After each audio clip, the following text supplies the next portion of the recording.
Bonjour, je vais parler de l'héritage de Delon. Oui, apparemment tout le monde est intéressé, même moi, c'est pour ça que je fais une vidéo aujourd'hui. C'est pour vous donner mon opinion dessus et sur le commentaire, il m'a surprise d'apprendre combien d'argent Delon avait eu toute sa carrière. Vous vous souvenez, dans la vidéo précédente sur le cas Delon, j'avais dit qu'il ne dépensait presque rien, il n'avait pas un style de vie flash, c'était quelqu'un de très simple, contrairement à ses autres amis du milieu qui dépensaient, qui avaient une belle vie. Lui, non, jamais il dépensait rien, il était très simple. Et la seule maison qu'il ait achetée, c'est celle de Douchy et celle en Suisse qui lui ont coûté beaucoup d'argent, mais à part ça, rien du tout. Et j'étais surprise parce que quand on parlait de l'héritage de Delon, je me disais, en meilleur des cas, il devait avoir du genre 30 millions, peut-être 50 millions, vraiment, ça avait beaucoup de chance, parce que même si le cinéma dans les années 80 payait beaucoup, en euros, ce n'était pas si énorme que ça, et il n'avait pas fait des films depuis. Or, je me trompais, on nous apprend en fait qu'il aurait une fortune de plus de 150 millions d'euros. 150 millions d'euros, c'est énorme, c'est énorme. Je suis pas sûre que ce soit le cinéma seul qui lui rapportait ça. Je suis sûre qu'il avait fait de très beaux investissements,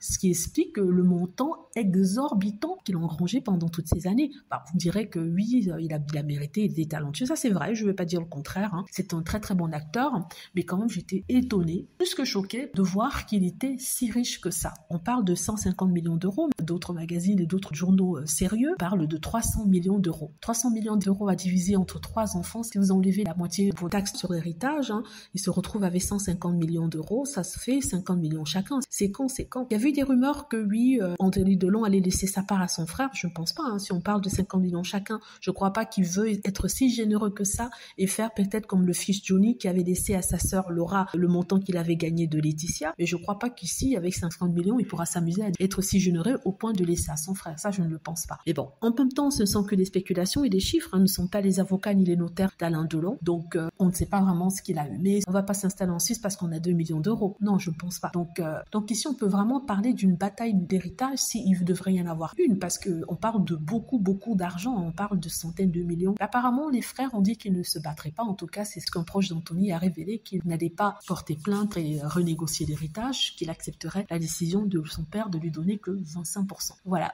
Dites-moi ce que vous en pensez. J'espère que vous avez aimé la vidéo. N'hésitez pas à cliquer sur like si c'est le cas, à vous abonner pour plus de vidéos et à cliquer sur la petite cloche afin de être averti lorsque je poste une nouvelle vidéo. Merci.